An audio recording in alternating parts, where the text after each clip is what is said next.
நாம் அறிய வேண்டிய அனைத்தும் பராவித்யா அபராவித்யா என்று பிரிக்கப்பட்டு அபராவித்யா பராவித்யாவுக்கு துணை புரிகின்ற அறிவு என்று பார்த்தோம்.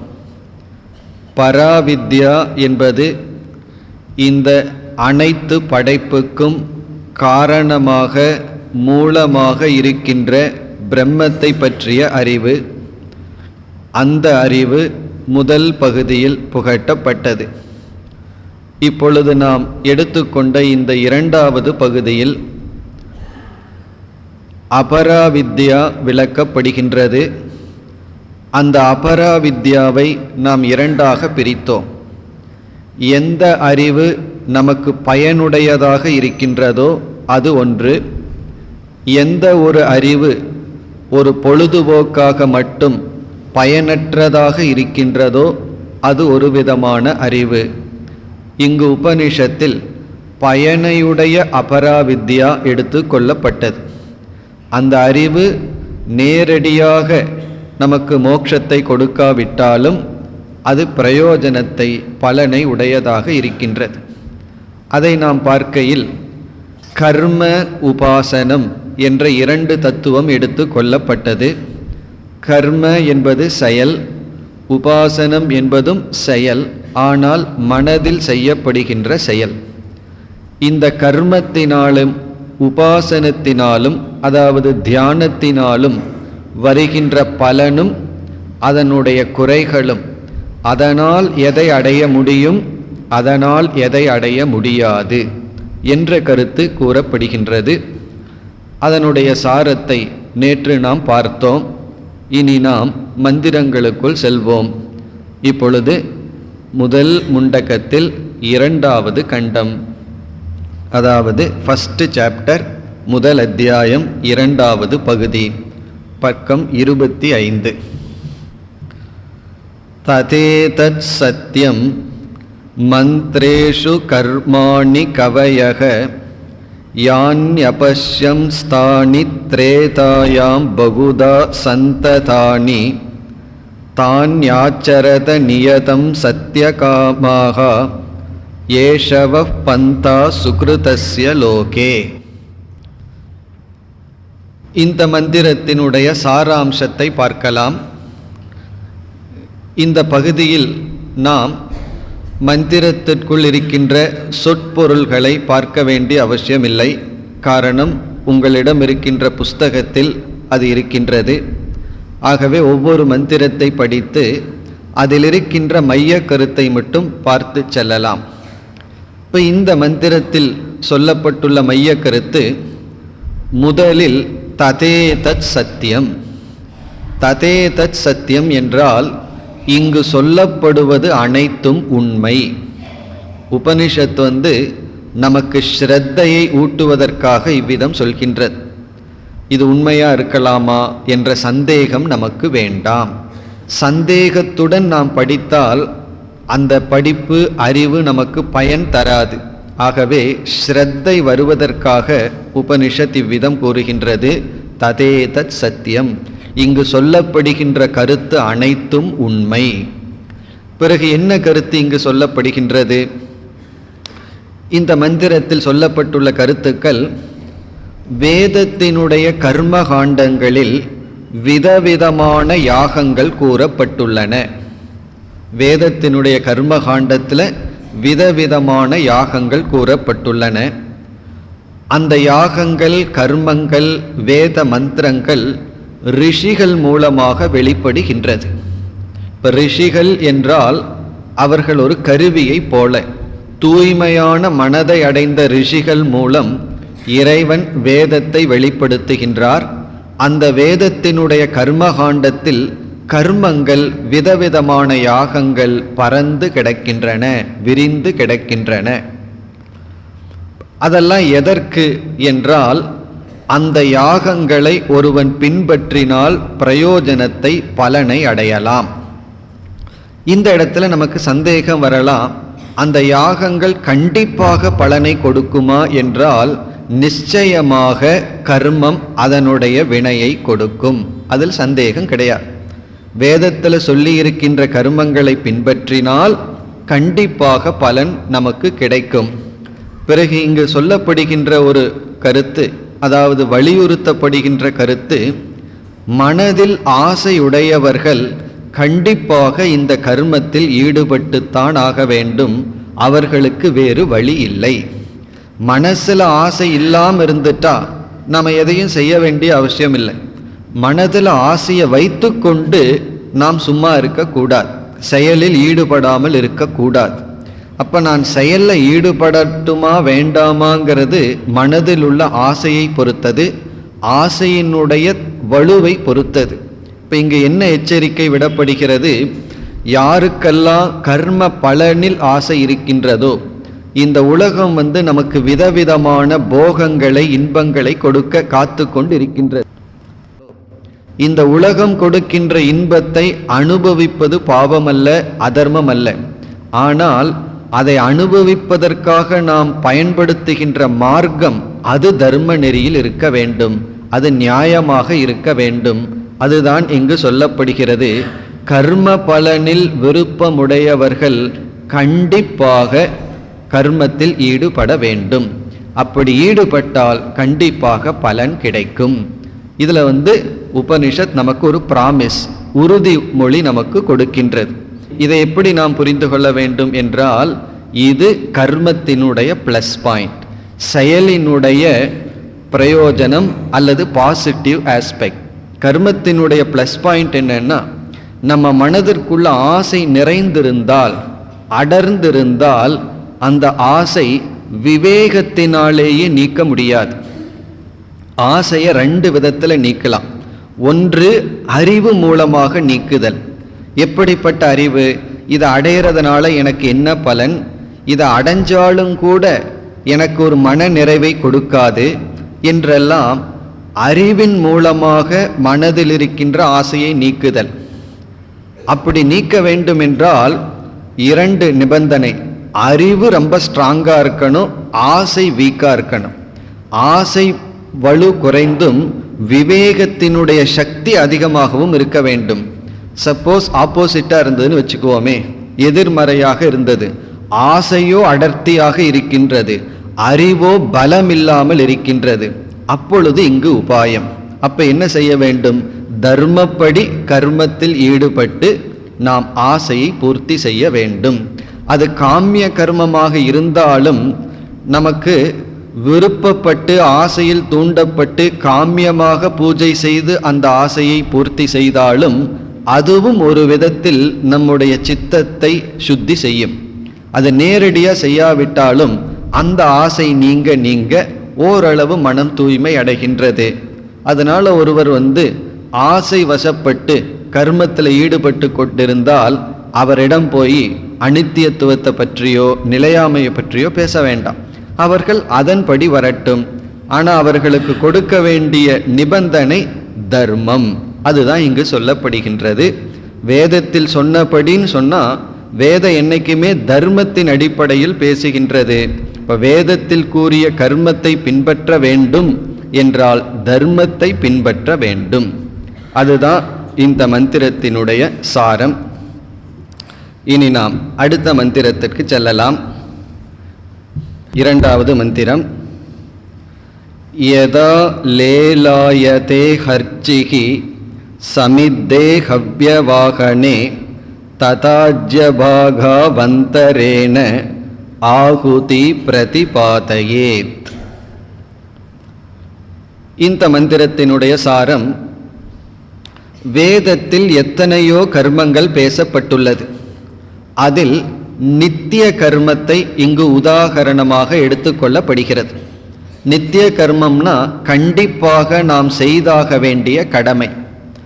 கண்டிப்பாக நாம் செய்தாக வேண்டிய கடமை, ஒரு காலத்தில் அக்னிஹோத்திரம் என்ற ஒரு கர்மம் இருந்தது. அதாவது இன்று நாம் எப்படி புரிந்து கொள்ளலாம்? காலையில் எழுந்தவுடன் நம்முடைய உடல் இவைகளை தூய்மைப்படுத்தி ஓரிரு நிமிடங்கள் அல்லது 5-10 நிமிடங்கள் இறை வழிபாட்டுடன் இந்த உலகத்திற்குள் நுழைய வேண்டும். காலையில் ஒரு பிரேயருடன் தான் இந்த உலகத்திற்குள் நாம் பிரவேசிக்க வேண்டும். அதை நம்ம இந்த காலத்துக்கு புரிந்து கொள்ளலாம். இதே தான் அப்பொழுது எப்படி இருந்தது என்றால் அக்னிஹோத்திரம் என்ற ஒரு கர்ம, அது காலையிலும் மாலையிலும் செய்ய வேண்டிய ஒரு 10 நிமிடத்திற்குள் செய்து முடிக்கக்கூடிய ஒரு விதமான யாகம். அக்னி இருக்கும், அதில் சில ஹவிசை விட்டு சில பிரார்த்தனைகளை சொல்லி ஒரு சிறிய யாக ரூபமாக இருந்தது. அது இங்கு உதாகரணமாக எடுத்து கொள்ளப்படுகிறது. இப்போ உபனிஷத்து ஏதோ ஒரு கர்மத்தை உதாரணமாக எடுத்துட்டு அதை எப்படி செய்ய வேண்டும், அதை முறையாக செய்யவில்லை என்றால் எப்படிப்பட்ட பலன் வரும் என்று கூற விரும்புகின்றது. அதை கூறுவதற்கு ஒரு எக்ஸாம்பிள், ஒரு உதாகரணம் எடுத்து கொள்ளப்படுகிறது. அதுதான் அக்னிஹோத்திரம். இப்போ அக்னிஹோத்திரம்ங்கிற கர்மத்தை முறையாக செய்ய வேண்டும். அப்படி முறையாக செய்யவில்லை என்றால் விபரீதமான பலன் நமக்கு வரும். அந்த கருத்து இங்கு கூறப்படுகிறது. அது மட்டுமல்ல, நாம் ஒரு செயலில் ஈடுபட்டால் கண்டிப்பாக பலன் வரும்னு உபனிஷத் கூறுகின்றது. இப்போ இதில் நமக்கு சில சமயங்களில் ஒரு சந்தேகம் வரலாம். ஒருவர் மழை வர வேண்டும்னு சொல்லி ஒரு யாகத்தை செய்கிறார். அந்த யாகத்துக்கு பேர் காரீரி இஷ்டிகி அப்படின்னு சொல்லப்படுகிறது. காரீரி இஷ்டின்னு சொன்னால் ஒரு யாகம், அதை செய்தால் மழை வரும். இப்போ அந்த யாகத்தை செஞ்சதற்கு பிறகு மழை வரவில்லை என்றால் அப்போ நமக்கு ஒரு சந்தேகம் வரலாம், அப்போ யாகம் பொய்யா அப்படின்னு ஒரு கேள்வி வருகின்றது. இப்போ வேதத்திலேயே என்ன சொல்லப்படுகிறது, ஒரு கர்மத்தை நீங்கள் செய்தால் அதற்கு தகுந்த பலன் வருங்கிறது நியதி. ஆனால் தடை என்ற ஒன்று, பிரதிபந்தம் என்று ஒன்று அந்த கர்ம பலனுக்கு மேல் இருந்தால், நமக்கு ஒரு பலன், வேறொரு கர்ம பலன் நாம் செய்கின்ற கர்மத்திற்கு மேல் தடையாக இருந்தால் அது பலனை கொடுக்க வாய்ப்பில்லை. இது கர்மத்தினுடைய மைனஸ் பாயிண்ட். ஞானம் அப்படி இல்லை, கண்டிப்பாக அறிவை கொடுத்துரு, தடை இடையில கிடையாது. ஆனால் கர்மத்தில் கர்மத்திற்கு பலன் உண்டு. ஆனால் நமக்கு கர்ம வினையினால், நாம் ஏற்கனவே செய்த பாப புண்ணியத்தினால் தடையாக வருகின்ற கர்மம் நாம் செய்கின்ற கர்மத்தை விட அதிகமாக இருந்தால் பலன் கண்டிப்பாக கிடைக்கும் என்ற நியதி இல்லை. அப்படி இங்கே இந்த 2 மந்திரத்தில் 2, 3 இந்த மந்திரத்தினுடைய சாராம்சம், நம்ம கர்ம செய்யணும், கண்டிப்பாக பலன் வரும். ஆனால் தடைகள் இருந்தால் பலன் வர வேண்டிய அவசியம் இல்லை. அது மட்டுமல்ல, நாம் காமியமாக செய்கின்ற கர்மத்தில் குறை இருந்தால் சைடு எஃபெக்ட்னு சொல்கிறோம், பிரத்யவாய தோஷம்னு சொல்லப்படுகின்றது, அதுவும் வரும் என்று இங்கு சொல்லப்படுகிறது. இப்போ 2வது மந்திரத்தில் எப்படி நம்முடைய அக்னிஹோத்திரம் என்ற கடமையை செய்ய வேண்டும் என்ற ஒரு சிறிய ஹிண்ட், ஒரு சிறிய கருத்து தான் சொல்லப்படுகிறது. 3வது மந்திரத்தில், அதாவது எஸ்ய அக்னிஹோத்திரம்னு ஆரம்பிக்கின்றது. எஸ்ய அக்னிஹோத்திரம் அதர்ஷம் அபௌர்ணமாசம் என்கின்ற 3வது மந்திரத்தை சேர்த்து நாம் இப்பொழுது பார்க்கின்றோம். அதில் என்ன சொல்லப்படுகின்றது, அக்னிஹோத்திரம் என்ற ஒரு கடமையை செய்யும் பொழுது அதனுடன் நமக்கு மற்ற கர்மங்கள், மற்ற யாகங்கள், மற்ற கடமைகளும் சேர்ந்திருக்கின்றது. அதில் விருந்தோம்பல் முதல் கொண்டு வருகின்றது. அது மனிதர்களுக்கு செய்ய வேண்டிய கடமை என்றெல்லாம் வருகிறது. அதையும் நாம் செய்ய வேண்டும். ஒரு கால் அக்னிஹோத்திரத்தை மட்டும் செய்து கொண்டு மற்ற கடமைகளையும் செய்யவில்லை என்றால், அல்லது நம்முடைய கடமையை அல்லது காரீர யாகம் போன்றவைகளை தவறாக செய்தால், சரியான நேரத்தில் செய்யாமல், ஸ்ரத்தையுடன் செய்யாமல், அப்படி தவறாக செய்தால் விபரீதமான பலன் வரும் என்ற ஒரு எச்சரிக்கை இங்கு விடப்படுகிறது. இது கர்மயோகத்துக்கு கிடையாது. ஒருவர் கர்மயோகமாக பூஜை செய்தால் அல்லது வழிபாடு மேற்கொண்டால் அவர்களுக்கு விபரீதமான பலன் கிடையாது. விபரீதமான பலனை சைடு எஃபெக்ட்னு சொல்கிறோமே, அப்படி கிடையாது. ஆனால் காமியமாக செய்யும் பொழுது அது முறையாக செய்ய வேண்டும், இல்லை என்றால் விபரீத பலன் வரும் என்ற எச்சரிக்கை விடப்படுகிறது. இந்த எச்சரிக்கையில் ஒரு கால் ஒருவன் தவறாக செய்தால் 7 ஜென்மங்களுக்கு நாசம் வரும் என்று சொல்லப்படுகிறது. இப்போ இந்த இடத்துல சங்கரர் பொருள்படுத்துகிறார், உபனிஷத்தானது இங்கு 7 ஜென்மத்திற்கு உனக்கு நாசம் வரும் என்று சற்று மிகைப்படுத்தியே கூறுகிறது என்று பொருள்படுத்துகிறார். நம்ம அப்படித்தானே ஏதாவது ஒரு விஷயத்தை கேட்டோம்னா நம்ம அப்படியே மற்றவங்ககிட்ட சொல்றதில்லை, அதை கொஞ்சம் திரிச்சு மிகைப்படுத்தி பெருசுப்படுத்தி தானே சொல்றோம். அதே வேலையை உபனிஷத் செய்கிறதுன்னு சங்கர் சொல்றார். இதிலிருந்து என்ன தெரிகிறதுனா, நம்ம சாதாரண வாழ்க்கையில எப்படி பேசுகின்றோம், எப்படி ஒரு கருத்தை இனியொரு இடம் பகிர்ந்து கொள்கின்றோம், அதே முறையில் தான் உபனிஷத்தும் செல்கின்றது. அதனால நமக்கு உபனிஷத்தை கண்டு பயம் வேண்டிய அவசியம் இல்லை. ஒரு அன்பர் சொன்னார், உபனிஷத்துனாவே பயமா இருக்கு, அதற்குள்ள போனா புரியுமான்னு சொன்னார். அப்படி கிடையாது. உபனிஷத் நம்மை போன்று சாதாரண விஷயத்துல தான் அர்த்தத்தை சொல்லி நமக்கு கருத்தை புரிய வைக்கின்றது. இப்ப இங்க சங்கரர் சொல்றார், மிகைப்படுத்துதல் என்பதும் உபனிஷத்தில் பயன்படுத்தப்படுகின்ற ஒரு விதம், ஒரு முறை. அடுத்த கேள்வி வருது, ஏன் மிகைப்படுத்தி கூற வேண்டும்? அதற்கு காரணம் கவனமாக இருக்க வேண்டும். நம்ம கவனமா இருக்க வேண்டும்ங்கிறதுக்காக மிகைப்படுத்தி கூறுகிறது. அதாவது ஒழுங்கா செய்யலினா 7 தலைமுறைக்கு நாசம் வரும்னு இங்கு உபனிஷத் கூறுகிறது. அதற்கு காரணம் கவனமாக இருக்க வேண்டும். இரண்டாவது காரணம் ஸ்ரத்தையுடன் செய்ய வேண்டும், நம்பிக்கையுடன் நாம் கர்மத்தில் ஈடுபட வேண்டும். மூன்றாவது முழுமையாக செய்து முடிக்க வேண்டும். சில பேர் பாதி செஞ்சுட்டு மீதி போதும், பாதி களவு பிரயோஜனம் வந்தால் வரட்டுன்னு நினைப்பார்கள். இப்போ 50 அடி குழி தோண்டினா தண்ணீர் வரும்னா, நான் 25 அடி தோன்றேன் அந்த அளவுக்கு தண்ணீர் வரட்டுன்னு சொல்ல முடியாதல்லவா? அது முழுமையாக தோன்றினா தான் முழுமையான பலன் கிடைக்கும். அப்படி நாம் எந்த ஒரு கடமையை எடுத்துக்கொண்டாலும் அந்த கடமையை பாதியில் விட்டுட்டு போகக்கூடாது. இல்லைன்னா அந்த கடமையை எடுத்துக்கொள்ளவே கூடாது. ஒரு பொறுப்பை எடுத்துட்டா அந்த பொறுப்பை கவனமாகவும் ஸ்ரத்தையுடனும் முழுமையாகவும் செய்து முடிக்க வேண்டும். அந்த கருத்து கூறுவதற்காகத்தான் இங்கு மிகைப்படுத்தி கூறுதல் என்ற நிலை பயன்படுத்தப்படுகிறது. இது பாப விஷயத்திலே மட்டுமல்ல, புண்ணிய விஷயத்திலையும் நம்ம சாஸ்திரத்தில் மிகைப்படுத்தி கூறுதலை பார்க்கலாம்.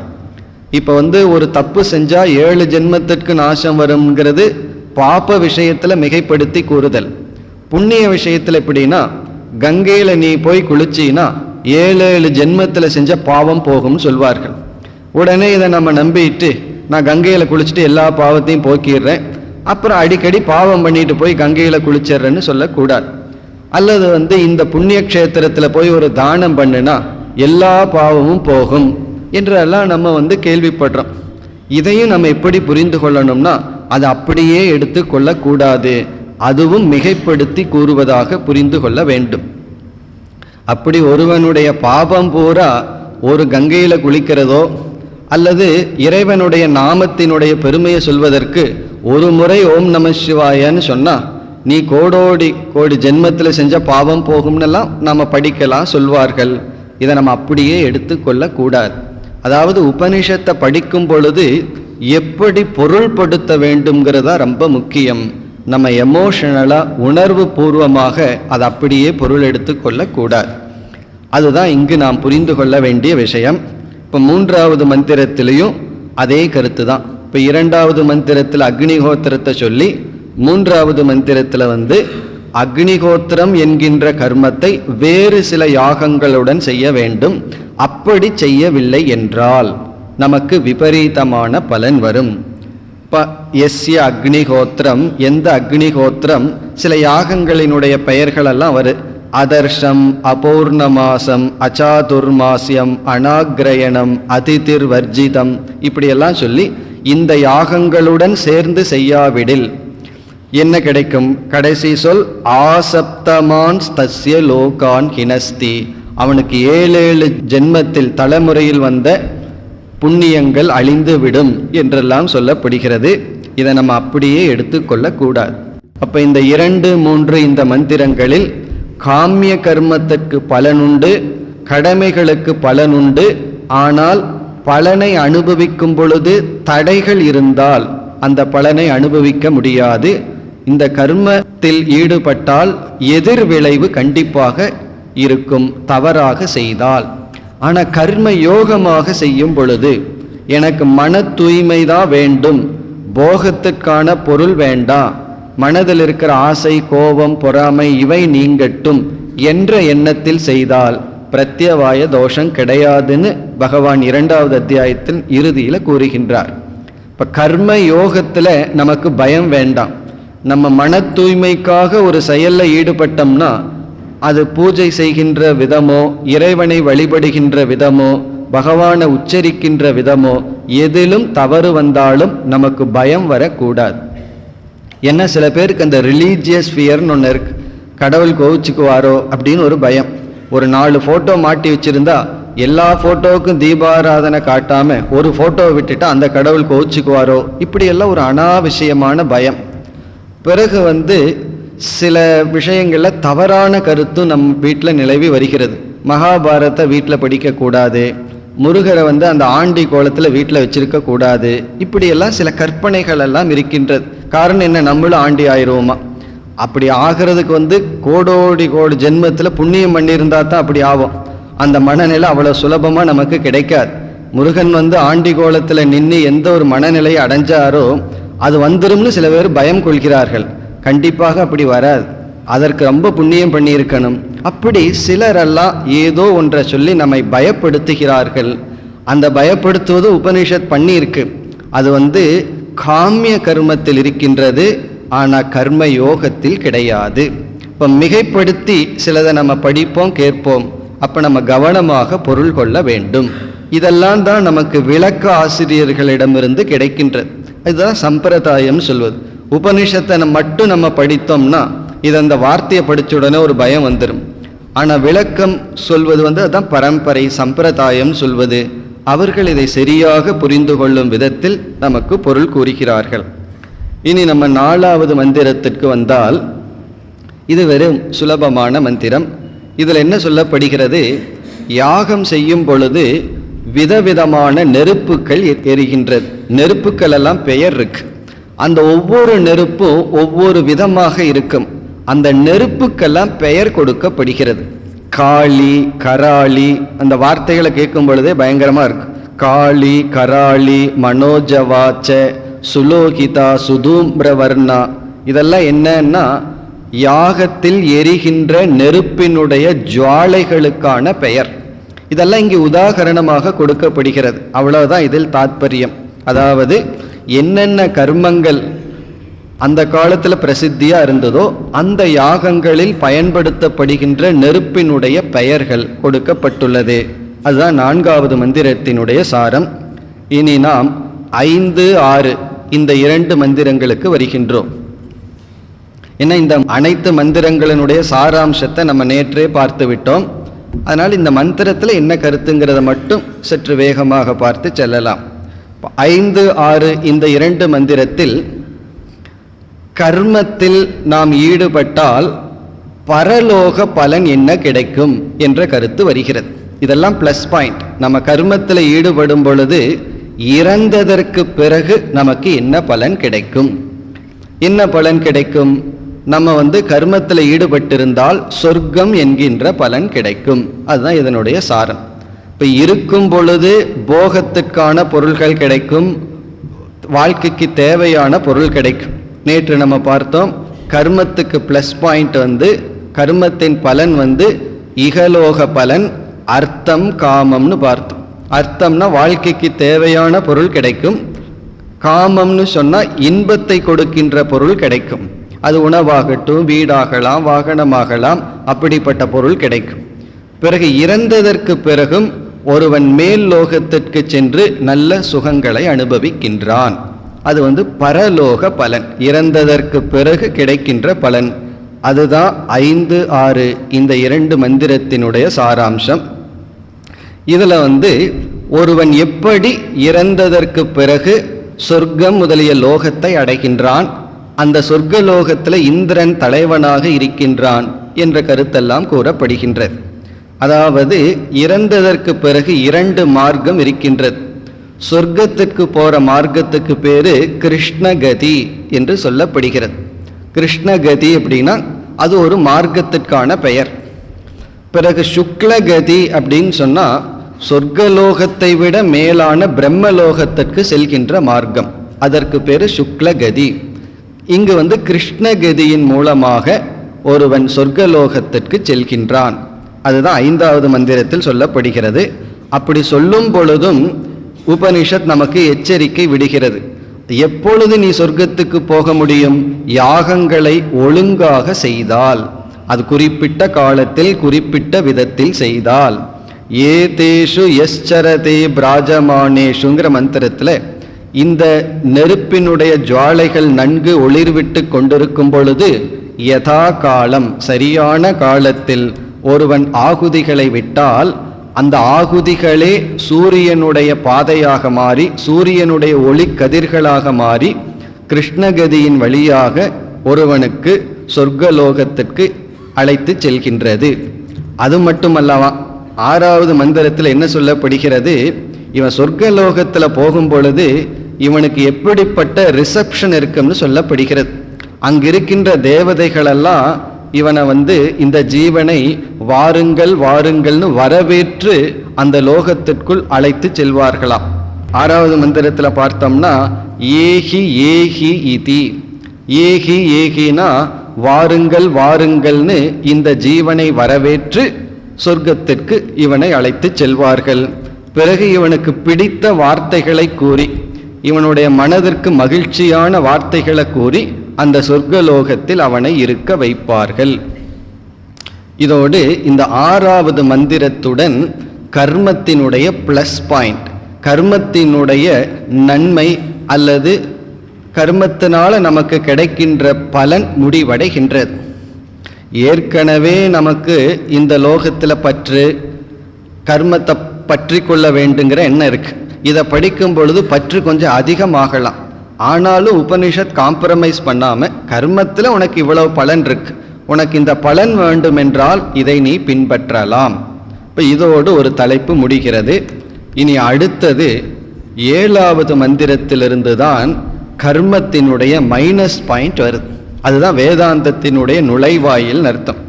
இந்த கர்மத்தினால எதை அடைய முடியாது, இந்த கர்மத்திற்கு இவ்வளவுதான் பலன் என்று கர்மத்தினுடைய குறை, கர்மத்தில் இருக்கின்ற தவறு, கர்மத்தில் உள்ள லிமிட்டேஷன், வரையறை கூறப்படுகிறது. அதுதான் உபனிஷத்துங்கிறது. இப்போ கர்மகாண்டத்திலிருந்து ஞானகாண்டத்திற்கு வரும் பொழுது கர்மகாண்டம் பிரயோஜனம் இல்லாமல் இல்லை, அது பிரயோஜனம் இருக்கு. அதில் இருப்பவர்களுக்கு யாருக்கு ஆசை மிக அழுத்தமாக இருக்கிறதோ அவர்களுக்கு கர்மகாண்டம்தான் மார்க்கம் என்று சொல்லி, யாரால் அறிவினாலேயே ஆசையை நீக்க முடியுமோ அல்லது சில தவத்தினால் ஆசையை விட முடியுமோ அவர்கள் கர்மகாண்டத்திலிருந்து ஞானகாண்டத்திற்கு வர வேண்டும். அப்படி ஞானகாண்டத்திற்கு வர வேண்டும்னா கர்மத்தை துறக்க வேண்டும், கர்மகாண்டத்தை துறக்கணும். துறக்க வேண்டும் என்றால் கர்மத்தில் உள்ள குறையை அறிய வேண்டும். அந்த குறையை இப்பொழுது நாம் பார்க்க ஆரம்பிக்கின்றோம். இப்போ நம்ம 7வது மந்திரத்தை படிப்போம். ப்ளவா ஹேதே அதிருடா யஜ்ஞரூபாக அஷ்டாதசோக்தமவரம் ஏஷு கர்ம ஏதத் ஸ்ரேயோ ஏபிநந்தந்தி மூடாக ஜரா மிருத்யும் தே புனரேவாபி யந்தி. இந்த 7வது மந்திரத்திலிருந்து தான் நமக்கு முக்கியம். முதல் 6 மந்திரத்தை ரொம்ப படித்து அதில் மூழ்கி போயிடக்கூடாது. இனிமேல் வருகின்ற கருத்து தான் நமக்கு வைராகியத்தை கொடுக்கும். இங்கு என்ன சொல்லப்படுகிறது என்றால், கர்மத்தில் இருக்கின்ற குறை, கர்மியிடம் இருக்கின்ற குறை, இவைகளினுடைய நிந்தை, இவைகளை பற்றிய தூற்றுதல் வருகின்றது. உடனே நமக்கு தோன்றும், நம்ம தான் யாருகிட்டையும் குறை காணக்கூடாதுன்னு படிச்சுட்டு இருக்கோம், உபனிஷத்தே குறையை சொல்கிறதே, குறை காண்கின்றதேன்னு சொன்னால், குறை காண்பதுங்கிறது அறிவு. ஒரு இடத்துல ஒரு குறை இருந்தால் அந்த குறை நம்ம மனசுக்கு தெரிகிறதுங்கிறது அறிவு. அப்படி தெரியவில்லைன்னா அறிவு போதிய அளவு வரவில்லைன்னு அர்த்தம். பிறகு எது தவறுனா, ஒருவரிடம் ஒரு குறை இருந்தால் அந்த குறையை நமக்கு சாதகமாக பயன்படுத்துறது தான் தவறு. ஒருவரிடம் ஒரு வீக்னஸ் இருந்ததுன்னா அது இனியொருவருக்கு அட்வான்டேஜ். அதனால தான் மற்றவர்களெல்லாம் யாரிடத்துல என்ன பலகீனம் இருக்குன்னு கண்டுபிடித்து கொண்டே இருப்பார்கள். பிஸ்னஸில் போனீங்கன்னா ஃபஸ்ட்டு கண்டுபிடிக்க வேண்டியது என்ன தெரியுமோ, யாரிடத்துல என்ன வீக்னஸ் இருக்குது. அப்போ அந்த வீக்னஸை, மற்றவர்களுடைய பலகீனத்தை மற்றவர்கள் பலமாக பயன்படுத்தி கொள்கிறார்கள். வேதாந்தத்தினுடைய முதல் படி அந்த குறை தெரியாததனால தான் அதற்குள்ளேயே நாம் இருந்து கொண்டு இருக்கின்றோம். இப்ப அந்த குறையை கண்டுகொள்ளுதல் என்பதுதான் அறிவினுடைய முதல் படி. அதாவது வீட்டிலேயே சில பேர் எமோஷனல் பிளாக்மெயில் பண்ணுவார்கள். நீ இந்த மாதிரி பண்ணா நான் உன்னிடத்துல பேச மாட்டேன், நான் உன்னை விட்டுட்டு போயிடுவேன்னெல்லாம் சொல்லுவார்கள். அதை கேட்கும் பொழுது நமக்கு ஒரு பயம் வந்துவிடும், சில தவறுகள் நம்மளே செய்து விடுவோம். ஆனால் அதில் இருக்கின்ற சுயநலத்தை பார்க்க வேண்டும், குறையை அறிய வேண்டும். பிறகு எது தவறு? ஒருவருடைய குறையை தெரிஞ்சதற்கு பிறகு அதை நமக்கு சாதகமாக பயன்படுத்தக்கூடாது, அது ஒன்று. இரண்டாவது முக்கியம், அந்த குறையை நாம் பேசிக்கொண்டு இருக்கக்கூடாது. குறை தெரிஞ்ச உடனே அந்த குறையை போய் மற்றவர்களிடம் சொல்லி கொண்டு இருக்கக்கூடாது. அதுதான் தவறே தவிர குறையை காணுதல் அது அறிவினுடைய வளர்ச்சி.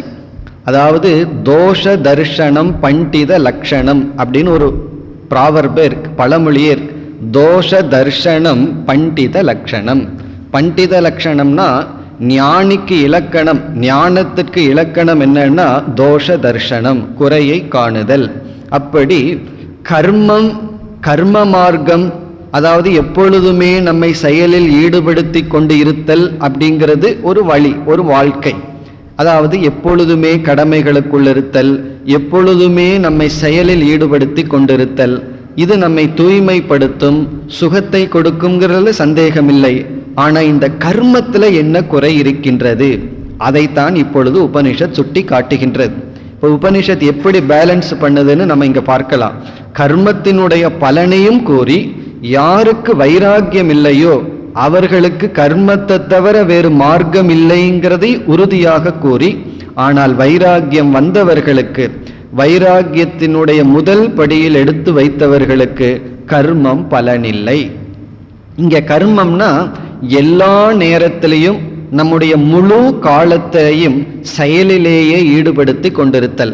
அது வியாபாரமா இருக்கலாம், மற்றவர்களோடு செய்கின்ற செயலா இருக்கலாம், வேறு சிந்தனைக்கோ அல்லது சாஸ்திர விசாரத்திற்கோ தியானத்திற்கோ சாதனைக்கோ முக்கியத்துவம் கொடுக்காமல் எப்பொழுதுமே செயலிலேயே ஈடுபட்டு கொண்டிருத்தல். ஏதாவது ஒரு பொறுப்பை எடுத்துட்டு அதை பூர்த்தி செய்வதிலேயே காலத்தை முழுமையாக கழித்தல். அப்படிப்பட்ட கர்மத்தில் என்ன குறை இருக்கின்றது? அதில் இங்கே சொல்கின்ற கருத்து என்னவென்றால், ஒரு பலகீனமான சிறிய படகை கொண்டு ஒருவன் கடலை கடக்க முடியுமா என்றால் கண்டிப்பாக முடியாது. ஒரு சிறிய படகை கொண்டு பெரிய கடலை கடக்க முடியாது. அதுதான் இங்கு உதாரணமாக கொடுக்கப்படுகிறது. இந்த கர்மம்ங்கிறது ஒரு சிறிய படகு போல, சம்சாரம்ங்கிற கடலை இந்த கர்மத்தினால் கடக்க முடியாது. இப்ப கர்மத்தின் துணை கொண்டு சம்சாரத்தை கடக்க முடியாது. ஏன்னு சொன்னா, இப்போ ஒருவர் சொல்றார், நான் இந்த ஜென்மத்துல நல்ல காரியம் பண்ணி புண்ணியத்தையே சேர்த்து வச்சுட்டேன்னு சொன்னா பாபமெல்லாம் போயிடும், அப்ப சம்சாரத்தை கடக்கலாமேன்னா. புண்ணியத்தை சேர்த்து வச்சா சில பாவம் போகுதோ போகலையோ அது வேற, அல்லது தவம் பண்ணி பாவத்தை போக்கிக்கிறேன். சிலர் அப்படி சொல்லுவார்கள், நான் ரொம்ப கடினமான தவம் பண்ணி கஷ்டத்தை எடுத்துட்டு பாவத்தை போக்கிக்கிறேன், பிறகு நல்லது பண்ணி புண்ணியத்தை சேர்த்திக்கிறேன்னு சொன்னா கஷ்டப்பட்டு பாவத்தை போக்கிக்கலாம் கொஞ்சம், பிறகு புண்ணியத்தை சேர்த்தி கொண்டால் இந்த புண்ணியமும் நமக்கு உடலை கொடுக்கும். அப்ப சாஸ்திரப்படி பாபம் பாபம், புண்ணியமும் ஒரு கோணத்துல பாபம்தான். காரணம் என்ன? இந்த புண்ணியம் நமக்கு உடலையும் சுகத்தையும் கொடுக்கும், அப்ப ஜென்மத்தையும் கொடுக்கும். இப்போ புண்ணியம் உடலை கொடுத்து சுகத்தை கொடுக்குது, அப்ப மனித உடலை எடுத்தோம்னா மீண்டும் பாப புண்ணியத்தை பண்ணி கர்மத்தை சேர்த்தி கொள்கின்றோம். ஆகவே கர்மத்தினால் கர்மத்தை அழிக்க முடியாது, கர்மத்தினால் கர்மத்தை சேர்த்தி கொள்ளதான் முடியும். ஞானத்தினாலதான் கர்மத்தை நீக்க முடியும். அது எப்படி ஞானத்தினால கர்மத்தை நீக்க முடியும் என்றால், நம்ம கீழே நின்றுட்டு இருக்கோம், ஒரு கார்பெட் இருக்கு, அது மேல நின்று கொண்டு இருக்கின்றோம். யாராவது கீழே இருக்கிற அந்த ஜமக்காலத்தை இழுத்துட்டா நம்ம என்ன பண்ணுவோம்? விழுந்துருவோம். காரணம் என்ன? நாம நிற்கிறதுக்கு ஆதாரமா இருக்கிறது ஜமக்காலம். அதே போல கர்மம் இருக்கிற இடம் அகங்காரம். இந்த கர்த்தாவிடம்தான் கர்மம் இருக்கு. நான் செய்தேங்கிற அகங்காரத்துல தான் கர்மம் ஒட்டிட்டு இருக்கு. இந்த அறிவினால கர்மத்தை நம்ம ஒன்றும் பண்றதில்ல. இந்த அகங்காரத்தை எரிச்சிடுறோம், அகங்காரத்தை நீக்கி விடுகின்றோம். இப்ப அகங்காரம் போன உடனே அகங்காரத்தை சார்ந்திருக்கின்ற கர்ம வினைக்கு இடமில்லாமல் அழிந்து விடுகின்றது. அது எப்படி அழியும்னா, கர்மம்னு ஒன்று இருக்குன்னு சாஸ்திரம் சொல்லித்தான் நமக்கு தெரியுது. பாப புண்ணியம்னு ஒன்று இருக்கு, சாஸ்திரத்திலிருந்து அறிகின்றோம். அதே சாஸ்திரம் கூறுகின்றது, இந்த பாப புண்ணியம் இருக்கிற இடம் அகங்காரம். அந்த அகங்காரத்தை ஞானத்தில் நீக்கும் பொழுது கர்மமும் சென்று விடுகிறது. அப்படி கர்மத்தினால் கர்மத்தை நீக்க முடியாது, ஞானத்தினால தான் நீக்க முடியும். ஆகவே கர்மம் என்பது கடைசி வரை ஒரு ஜீவன் பின்பற்ற வேண்டிய சாதனை அல்ல. அதை பின்பற்றி பிறகு அடுத்த சாதனைக்குள் நுழைய வேண்டும். ஒரே சாதனையை நம்ம தொடர்ந்து வாழ்க்கை பூரா பின்பற்றணுங்கிற நியதி இல்லை. பக்குவம் வர வர சாதனைகளை நம்ம மாற்றிக்கொண்டே வர வேண்டும். சாதனைகளில் நம்ம முன்னேற்றம் இருந்து கொண்டே வர வேண்டும். நம்ம ஸ்கூலுக்கு போகிறோம், முதல் வருஷம் முதல் வகுப்பு படிக்கிறோம்னா வருஷம் பூரா முதல் வகுப்பே படிச்சுட்டு இருந்தா எப்படி இருக்கும்? ஒவ்வொரு வருஷமும் வகுப்பை மாற்றிக்கொண்டே இருக்க வேண்டும். அதுதான் பெஸ்ட் எக்ஸாம்பிள். அதே போல நம்முடைய ஆன்மீக வாழ்க்கையிலும் ஒரு சாதனையை எடுத்துட்டோம்னா, அதே சாதனையை நாம் 40 வருஷமா பண்ணிட்டு இருக்கேன்னு சொல்வது எப்படி இருக்குன்னா, நான் 8ஆம் கிளாஸ்ல 8 வருஷமா இருக்குன்னு பெருமையா சொல்றது போல இருக்கு. அது பெருமைக்குரிய விஷயம் அல்ல. ஒரு சாதனை ஒரு குறிப்பிட்ட காலம், பிறகு அதிலிருந்து பக்குவத்தை அடைந்து அடுத்த சாதனை அடுத்த சாதனை என்று நாம் முன்னேறி கொண்டே போகணும். அந்த முன்னேற்றத்திற்கு பெரிய தடை நம்மிடம் இருக்கின்ற ஒரு விதமான கிராட்டிடியூட், நன்றி உணர்வே சில சமய தடையா வந்து அமையும். எப்படின்னா, இப்போ ஜபம்ங்கிற சாதனையை பற்றி நம்ம மனசை நல்லா அமைதிப்படுத்திட்டோம்.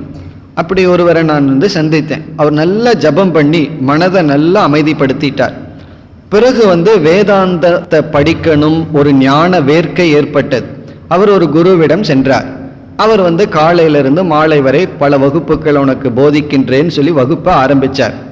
இவருக்கு என்ன ஆயிடு, அந்த பழைய வாசனையில கொஞ்சம் ஜபம்ங்கிறது பகவானுடைய நாமத்தை திருப்பி திருப்பி சொல்வது, அதனுடைய அளவை குறைச்சிட்டு என்ன பண்ணணும், சாஸ்திரம் கேட்கறது, சிந்திக்கிறது, விவேகத்திற்கு முக்கியத்துவம் கொடுக்கணும்.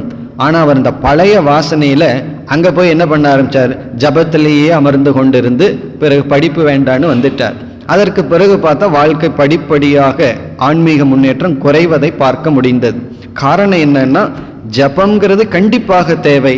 ஒரு ஸ்டேஜுக்கு மேல அடுத்த சாதனைங்கிற படிக்கு போகணும். இவருக்கு ஜபம் மனதில் ஒரு அமைதியை கொடுக்க உதவி பண்ணியது. அதற்காக அதையே நம்ம பிடித்து கொண்டிருக்க கூடாது. இப்போ 7ஆம் கிளாஸ் நமக்கு அறிவை கொடுத்ததுன்னா நான் இனி 7ஆம் கிளாஸை விடமாட்டேன்னு சொல்லக்கூடாது. அதை விட்டு செல்வது தான் அதிலிருந்து கிடைக்கின்ற முழுமையான பலன். அதே போலதான் ஞான யோகத்திலையும் குருவை பற்றி இருக்கின்றோம், பிறகு அதுவும் கடைசி வரை கிடையாது. அதையும் விட்டு பிறகு யாரையும் பற்றாமல் முழுமையாக நிறைவாக தன்னிடத்தில் இருப்பதுதான் கடைசி நிலை. இப்ப இந்த நம்ம ஒரு அவேர்னஸ் உணர்வுடன் இந்த பகுதியை நம்ம படிச்சோம்னா தவறாக புரிந்து கொள்ள மாட்டோம். இல்லைன்னா நமக்கே ஒரு சந்தேகம் வந்துடும், ஏன் உபனிஷத் கர்மத்தை எல்லாம் நிந்தனை செய்கின்றது? அதனாலதான் கர்மகாண்டத்திற்கும் ஞான காண்டத்திற்கும் விரோதம் இருக்கின்றதா அப்படி ஒரு சந்தேகம் வரும். சில பேர் நினைப்பார்கள் ஞானகாண்டம் கர்மகாண்டத்துக்கு எதிரின்னு சொல்லி. இது எதிரி கிடையாது. நம்ம 8ஆம் கிளாஸ் போயிட்டோம்னா 7ஆம் கிளாஸுக்கு நம்ம எதிரி ஆகிறோமா? கிடையாது. அதன் வழியாக நாம் செல்கின்றோம். அதுதான் இங்கு சொல்லப்படுகின்றது. பிளவா அப்படின்னு சொன்னா ஒரு சிறு படகு. அந்த ஒரு சிறு படகுனால எப்படி பெரிய சமுத்திரத்தை கடக்க முடியாதோ அப்படி கர்மம்ங்கிறது அனித்தியமான பொருள்களினுடைய சேர்க்கையால் உருவாக்கப்பட்டது. அனித்தியமான பொருள்களினுடைய சேர்க்கையான கர்மத்தினால், அதாவது திரவியங்கள், கர்மத்தை செய்து வைக்கின்ற ரித்விக், இதெல்லாம் நிலையற்றது. நிலையற்ற சாதனைகளை உடைய கர்மத்தினால் நிலையான ஒன்றை அடைய முடியும் என்று யார் நினைக்கிறார்களோ அவர்களை உபனிஷத்து மூடாகா, மூடர்கள் என்று அழைக்கின்றது. அதாவது ரொம்ப கடினமான வார்த்தையை தான் இங்கு பயன்படுத்துகின்றது. மூடர்கள் யார் என்றால், இந்த கர்மத்தினாலேயே மோட்சத்தை அடைய முடியும் என்று எண்ணுபவர்கள் மூடர்கள். பிறகு அவர்களுக்கு என்ன கதி வரும்னா ஜராமிருத்யும் தே புனரேவ யந்தி, அவர்கள் மீண்டும் வயோதிகம் பிறப்பு என்கின்ற சம்சாரத்திலேயே இருப்பார்கள்.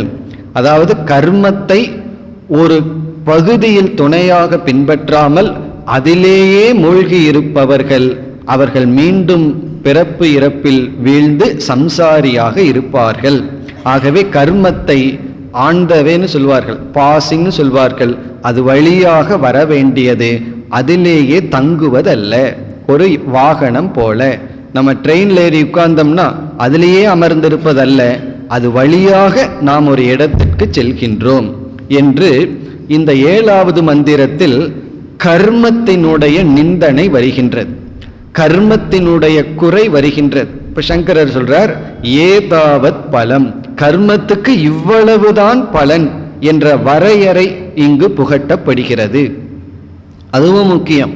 ஒரு பொருளிலிருந்து எவ்வளவு தூரம் பலன் அதிலிருந்து அடைய முடியும் அப்படிங்கிற அறிவு நமக்கு முக்கியம். இல்லை அப்படின்னா அதற்கு மேல் அதை பயன்படுத்தும் பொழுது அது நமக்கு துன்பத்தை விளைவிக்கும். இப்ப கரும்பை எடுக்கிறோம், அதை நம்ம கடிச்சு சுவைக்கும் பொழுது அதுல இருந்து சாரை எடுத்துடுறோம். அதோட அதை என்ன பண்ணணும்னா வெளியே துப்பிடணும். அதையும் நம்ம சாப்பிட்டே இருந்தோம்னு வச்சுக்குவோமே, அந்த கரும்பையும் சக்கையும் சாப்பிட்டு உள்ள தள்ளணும் அப்படின்னா அதை ஜீரணிக்கிற வயிறு இறைவன் நமக்கு கொடுக்கல. மாடு வேணா அதை ஜீரணிக்கலாம். அப்ப கரும்பினுடைய சக்கையை உள்ள தள்ளிட்டோம் அப்படின்னா அந்த கரும்பு இன்பத்தை கொடுத்த அதே கரும்பு துன்பத்தையும் கொடுக்கும். அப்படி ஆனா என்ன பண்ணணும், அந்த சாறு அவ்வளவுதான் அதுல இருந்து நம்ம எடுக்கணும், அதற்கு மேல் அதை விடணும். உன்னை எடுக்க தெரிஞ்ச நமக்கு விடவும் பழக வேண்டும்.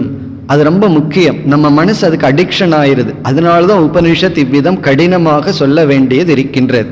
இப்ப இந்த இடத்துல கர்மத்தினால் அடையப்படுகின்ற சாத்தியம் இருக்கின்றதே அது நிலையற்றது என்பதை உணர்த்த கர்மமே நிலையற்றது என்று சொல்லப்படுகிறது. கர்மத்தை நிந்திப்பதற்கு காரணம் கர்மத்தினால் அடையப்படும் சாத்தியம் மோட்சம் அல்ல என்ற கருத்து இங்கு கூறப்படுகிறது. இனி அடுத்த மந்திரங்களுக்கு சென்றால் இந்த 8, 9 இந்த 2 மந்திரங்களில் கர்மியினுடைய நிந்தனை வருகின்றது. 7வது மந்திரத்துல கர்மத்தினுடைய நிந்தனை, அதாவது குறை. 8, 9 கர்மத்தை பின்பற்றுபவர்களிடம் இருக்கின்ற பலகீனம் குறை சொல்லப்படுகிறது. இங்கு சில முக்கிய கருத்துக்கள் வருகின்றது.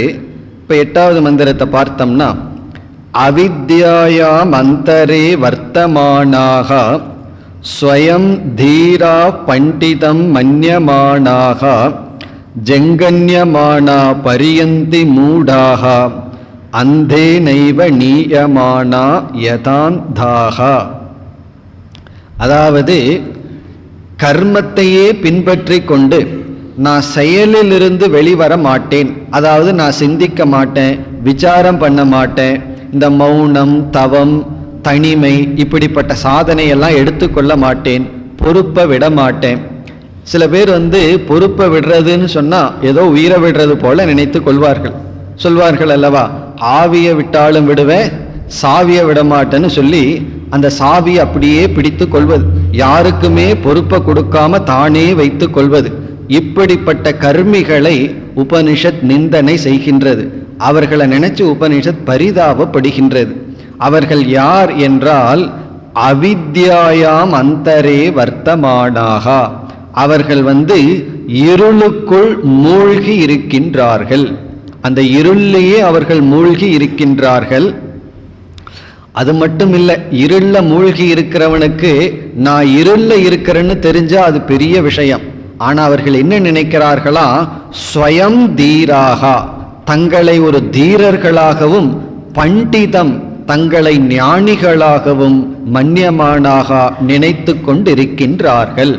இந்த கர்மத்தையே பின்பற்றி இருப்பவர்களிடம் போய் நம்ம என்ன பேசினாலும் எவ்வளவு வேகமா பேசினமோ அவ்வளவு வேகமா அந்த சொல் திரும்பி நம்மகிட்டயே வந்துடும். காரணம் என்ன, அது உள்ளேயே போகாது. தன்னை பண்டிதர்களாகவும் ஞானிகளாகவும் நினைக்கின்றார்கள். அவர்களுடைய கதி என்ன என்றால் அவர்கள் துயரத்தால் தொடர்ந்து தாக்கப்படுவார்கள்.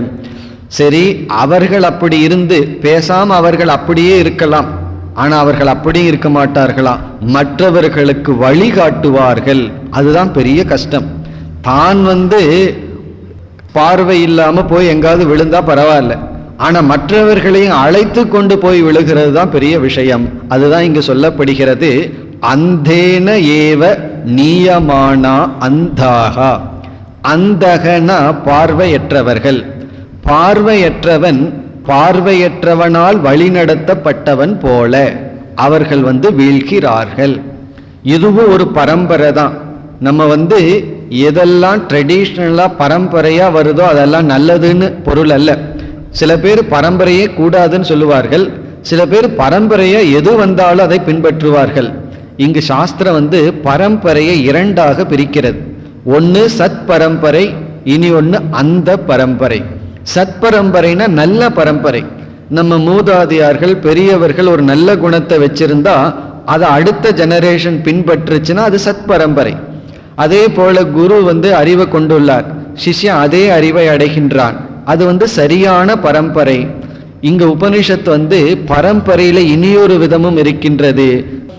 கண் பார்வையற்றவர்கள் வழிநடத்தப்பட்ட பரம்பரையை போல அசத் பரம்பரை, தவறான அறிவும் பரம்பரையாக வரும். அது மட்டுமல்ல, தவறான பழக்கங்களும். எங்க அப்பா ஊரில் இருக்கிறவங்கள 4 பேர்த்த வெட்டி போட்டார், அதனால என்ன பண்ணுவேன், நானும் அதைத்தான் செய்வேன். இது என்ன பரம்பரைனா, எங்க அப்பாவை நானே பின்பற்றுவேன்னு சொன்னா இதெல்லாம் அசத் பரம்பரை. ஒரு கால் ஒருத்தர் ஒரு வீட்டில் ஒரு தவறு நடந்திருந்தா அதை தொடரக்கூடாது, தொடர வைக்க கூடாது. ஆனா இந்த உலகத்துல 2 பரம்பரையை நம்ம பார்க்கலாம், சரியான பரம்பரை, தவறான பரம்பரை. இங்க உபனிஷத் என்ன சொல்கின்றது, தவறான மரபை இங்கு சுட்டி காட்டுகிறது. பரம்பரைக்கு தமிழ்ல மரபு என்று சொல்கின்றோம். மரபுனா தொடர்ந்து வருவது. இப்ப எது தொடர்ந்து வருதோ அதை சரின்னு நம்ம எடுத்துக்கொள்ள கூடாது. தொடர்ந்து வர்றதையும் ஆராய்ச்சி செய்து பிறகுதான் எடுத்துக்கொள்ளணும். இது பழையது, தொடர்ந்து வருகிறது, ஓல்ட் இஸ் கோல்டு அப்படின்னு ஒரு வார்த்தையை சொல்லிட்டு பழசு எல்லாமே நல்லதுன்னு அர்த்தம் அல்ல. இப்பொழுது இந்த காலத்திற்கு எது நல்லதுன்னு ஆராய்ந்து நம்ம அதை எடுத்துக்கொள்ள வேண்டும். ஏன்னா இங்க உபனிஷத்தை கூறியுள்ளது அந்த பரம்பரையும் உண்டு. அதாவது நமக்கு கண் தெரியவில்லை, நம்ம நடந்து போனோம்னா கீழே விழுகிறதுக்கு ஒரே ஒரு பாசிபிலிட்டி. எப்பொழுது தெரியுமா, நம்ம கால் தப்பான இடத்துல வச்சான். நாம இனியொரு கண் தெரியாதவனை பின்பற்றி போனோம்னா நாம விழுகிறதுக்கு 2 பாசிபிலிட்டி இருக்கு. ஏன்னா அவர் தப்பான இடத்துல காலை வச்சாலும் நம்ம விழுவோம், நாம தப்பான இடத்துல காலை வச்சாலும் நம்ம விழுவோம். அப்படி நம்ம நாமளாக சில வழியை எடுத்துக்கொள்ளும் பொழுது வீழ்ச்சிக்கு வாய்ப்புண்டு. நாம யாரையாவது பின்பற்றினால் அவர்கள் சரியானவர்களாக இருந்தால் நம்ம தப்பித்தோம், தவறானவர்களாக இருந்தால் பிறகு அதனுடைய பலகீனம் நம்மையும் பாதிக்கும். அந்த எச்சரிக்கையை உபனிஷத் இங்கு கொடுக்கின்றது. அதாவது சிலர் அறியாமையில் இருந்து கொண்டு, அறியாமையில் இருப்பதில் தவறில்லை, அறியாமையில் இருந்துட்டு அறிவுடன் இருக்கின்றேங்கிறதான் தவறு. அதான் உபனிஷத் இங்கு புகட்டுகின்றது. அவித்தியில் இருக்கிறது தப்பே கிடையாது. ஏன்னா அறியாமை, நேற்று மாலையில பார்த்தோம், அறியாமைங்கிறது அனாதி, பிறக்கும் பொழுதே நம்மிடம் இருக்கு, அதுல ஒரு தவறும் கிடையாது, அதுல ஒரு பாபமும் கிடையாது. ஆனா அந்த அறியாமையில இருந்துட்டு நான் அறிவுடன் இருக்கின்றேன்னு நினைக்கிறது தான் கடினம். நான் முட்டாள்னு சொல்லி ஒரு சிஷ்யன் குரு கிட்ட வந்தா குருவுக்கு ரொம்ப சுலபம் அவனுக்கு ஞானத்தை கொடுக்கறதுக்கு. எனக்கு அறிவு இருக்குதுன்ட்டு குரு கிட்ட வரும்பொழுதுதான் சிரமம். அதனாலதான் பார்த்தீங்கன்னா வேதாந்தத்துக்கு இன்டர்வியூ பண்ணும்போது எவ்வளவு தூரம் அறியாமை இருக்குன்னு தான் பார்ப்பார்கள், எவ்வளவு தூரம் அறிவு இருக்குன்னு பார்க்க மாட்டார்கள். பிறகு அந்த அறியாம அவனுக்கு தெரிஞ்சிருக்காங்கிறதா குரு சோதனை பண்ணுவார். அதனால குரு கிட்ட போகும்போது எனக்கு இது தெரியும் அது தெரியும்னு சிஷ்யன் சொன்னான்னா அது டிஸ்குவாலிஃபிகேஷன். குரு கிட்ட போய் எனக்கு தெரியல ஒண்ணுமே புரியலன்னு சொல்றதான் குவாலிஃபிகேஷன். அதான் வேதாந்தத்துக்கு வர்ற மாணவர்களுக்கும் மற்றவர்களுக்குள்ள வித்தியாசம். இதை போய் நீங்க வேற இன்டர்வியூல சொல்லி பாருங்க, டிஸ்குவாலிஃபைடு, எனக்கு இது தெரியல அது தெரியலன்னு சொன்னீங்கன்னா அனுப்பிச்சிருவாங்க. ஆனா குரு கிட்ட போகும்போது, வேதாந்தத்திட்ட போகும்போது எனக்கு தெரியலன்னு சொல்ற அளவு குரு பிளஸ் பாயிண்ட் போட்டே இருப்பார். ஆனா இங்க என்ன நிலைனா, ஸ்வயம் பண்டிதாக, நானே தீரன், நானே அடைய வேண்டியதை அடைந்தவன், நானே அறிவாளி என்று நினைத்து கொண்டு கண் பார்வையற்றவர்கள் வழிநடத்துவது போல் இவர்கள் வழிநடத்தி செல்கிறார்கள். பிறகு இதே கருத்துதான் 9வது மந்திரத்திலும் வருகிறது. இங்கு என்ன சொல்லப்படுகிறதுனா, இவர்கள் விதவிதமான அறியாமையினால் மூழ்கி இருக்கின்றார்கள். அவித்யாயாம் பகுதா வர்த்தமானாக. அது மட்டுமல்ல, வயம் கிருதார்த்தாக. கிருதார்த்தகனா நான் அடைய வேண்டியதை அடைந்து விட்டேன், நான் வாழ்க்கையில் எதை அடையணுமோ அதை அடைஞ்சிட்டேன் அப்படின்னு நினைக்கிறார்கள். ஆனால் அவர்கள் அடைஞ்சது உண்மையில் அடைய வேண்டியதை அடையவில்லை. அந்த நேரத்துக்கு ஒரு திருப்தி வரும், அதில் மயங்கி இருப்பவர்கள். பிறகு அவர்களுடைய ஆசையினால் ஆசை வசப்பட்டு அவர்கள் கீழான லோகத்திற்கு செல்கிறார்கள் என்று 8, 9 இந்த 2 மந்திரங்களில் கர்மத்தை பின்பற்றுபவர்களுடைய நிலையையும் அவர்கள் எப்படி தவறாக மற்றவர்களை வழிநடத்துகிறார்கள். ஆகவே மாணவர்கள் எச்சரிக்கையாக இருக்க வேண்டும். இது ஒரு விதமான வார்னிங், இது எச்சரிக்கை விடப்படுகிறது. பிறகு நம்ம 10வது மந்திரத்திற்குள் வந்தால், இப்போ இந்த மந்திரத்திலே அதே கருத்து தான், இது சற்று ஒரு படி அதிகமாக வருகின்றது. இப்போ எல்லா காலத்திலும் நம்ம செயலிலேயே ஈடுபட்டு கொண்டே இருந்து இந்த செயலே நமக்கு மோட்சத்தை கொடுக்கும் என்று நினைத்தால் நாம் உண்மையான முன்னேற்றத்திற்கு வரமாட்டோம் அல்லது ஞானத்திற்கு வரமாட்டோம். இப்போ நம்ம எப்படி பிரிக்கலாம் நம்முடைய சாதனைகளை? நிவிருத்தி ரூபம், பிரவிற்த்தி ரூபம்னு சாதனைகளை 2ஆக பிரிக்கிறோம். நாம் மேற்கொள்கின்ற அனைத்து ஆன்மீக சாதனைகள் 2ஆக பிரிக்கப்படுது. இப்போ நம்ம கோயிலுக்கு போகிறது, யாகம் செய்தல், பூஜை செய்தல், சமுதாய சேவை செய்தல், மக்களோடு இருந்து செயலில் ஈடுபடுவது, எத்தனையோ தொண்டு புரிதல், இதெல்லாம் பிரவிற்த்தி ரூபமான சாதனை. ஏன்னா நம்ம மக்களோடு இருக்கோம். இப்படிப்பட்ட சாதனை செய்யறதுக்கு பணம் தேவை, மற்றவர்களுடைய உதவி தேவை, இதெல்லாம் ஒன்று. மக்கள் கூட்டத்தில் இருந்து தொண்டு செய்தல். இப்போ எவ்வளவோ சமுதாயத்தில் சீர்கேடுகள் இருக்கின்றது, கோயில்கள் சுத்தமாக இல்லை, நம்மளுடைய ஸ்ட்ரீட் சுத்தமாக இல்லை, இவைகளெல்லாம் பார்த்து இவைகளெல்லாம் நன்கு இருக்க வேண்டும்னு செய்கின்ற சமுதாய சேவைகள். பிறகு கோயிலுக்கு போகிறது, அர்ச்சனை செய்தல், பூஜை செய்தல், யாத்திரை போகிறது, பாத யாத்திரை நம்ம போகிறது, பிறகு கோயிலாக நம்ம போகிறது. ஏன்னா வடநாட்டிலெல்லாம் எத்தனையோ கோயில் இருக்கு. இந்த தரிசனம் செய்தல், இதெல்லாம் பிரவிற்த்தி ரூபமான சாதனை. நிவிருத்தி ரூபமான சாதனைன்னு 2வது விதம். அந்த நிவிருத்தி ரூபமான சாதனைனா நாம நம்மிடத்திலேயே இருத்தல். உதாரணமா மௌன விரதம் இருத்தல், பிறகு உணவுல விரதமாக இருத்தல், ஏகாந்தமாக தனிமையில் இருத்தல், தியானம் செய்தல், சாஸ்திரம் படித்தல், சிந்தித்தல், இதெல்லாம் நிவிருத்தி ரூபமான சாதனை. இப்ப பிரவிற்த்தி ரூபம், நிவிருத்தி ரூபம்னு ஆன்மீக சாதனையை 2ஆக பிரிக்கப்படுகிறது. இதுல நம்ம என்ன பண்ணணும்னா, பிரவிற்த்தி ரூபமான சாதனைக்குள்ள போய் அப்படியே நிவிருத்தி ரூபமா போகணும். முதல்ல எல்லா விதமான பிரவிற்த்தி ரூபமான சாதனைக்குள்ள போய் பிறகு அப்படியே கொஞ்சம் கொஞ்சமா நம்மிடத்தில் வர வேண்டும். இப்ப இங்க என்ன சொல்லப்படுகிறது, ஒருவன் பிரவிற்த்தி ரூபமான சாதனையிலேயே நின்று விட்டால் அது போதாது. அவன் என்ன பண்ணணுமா, நிவிருத்தி ரூபமான சாதனைக்கு வர வேண்டும். அது ஆன்மீகத்துக்கு மிக அருகில் வருகின்றது. எத்தனையோ படி இருக்குன்னா பிரவிற்த்தியிலிருந்து நிவிருத்திக்கு வருகின்றது. மக்களோடு இருப்பதை குறைத்து கொண்டு நம்மிடத்தில் நாம் இருந்து பழகுதல், தியான பயிற்சி, உடற்பயிற்சி, அதெல்லாம் நிவிருத்தி ரூபம். ஏன்னா அங்கே யாரும் கிடையாது, நாம நம்மிடத்தில் இருக்கின்றோம். பிறகு சாஸ்திரம் பயிலுதல், சில ஸ்லோகங்கள், சில செய்யுள்கள், அதை மனப்பாடம் செய்தல், சாஸ்திரத்தை கேட்டல், சிரவணம், மனனம், நிதித்தியாசனம், மௌனம், ஏகாந்தம், தனிமை, இதெல்லாம் நிவிருத்தி ரூபம். இப்போ இந்த 10வது மந்திரத்தினுடைய சாரம் பிரவிற்த்தி ரூபத்திலேயே ஸ்டாப் பண்ணிடக்கூடாது, நிவிருத்தி ரூபத்திற்கும் வர வேண்டும். இப்படியெல்லாம் சொல்லி கர்மத்தினுடைய மைனஸ் பாயிண்ட்டை சொன்னதற்கு பிறகுதான் நமக்கு முக்கியமான மந்திரம் வர இருக்கின்றது. பரீட்சலோகான் கர்மச்சித்தான்னு சொல்லி ஒருவன் கர்மகாண்டத்திலிருந்து ஞான காண்டத்திற்கு எப்படி வருகின்றான். இது ஒரு பெரிய டிரான்ஸ்ஃபர், பிக் டிரான்ஸ்ஃபர், அதாவது பெரிய மாற்றம். உலகத்திலிருந்து உண்மைக்கு எப்படி வருகின்றான், பொய்யிலிருந்து உண்மைக்கு வருகின்ற பாலம் எப்படி என்று சொல்லி இந்த பகுதி முடிய இருக்கின்றது.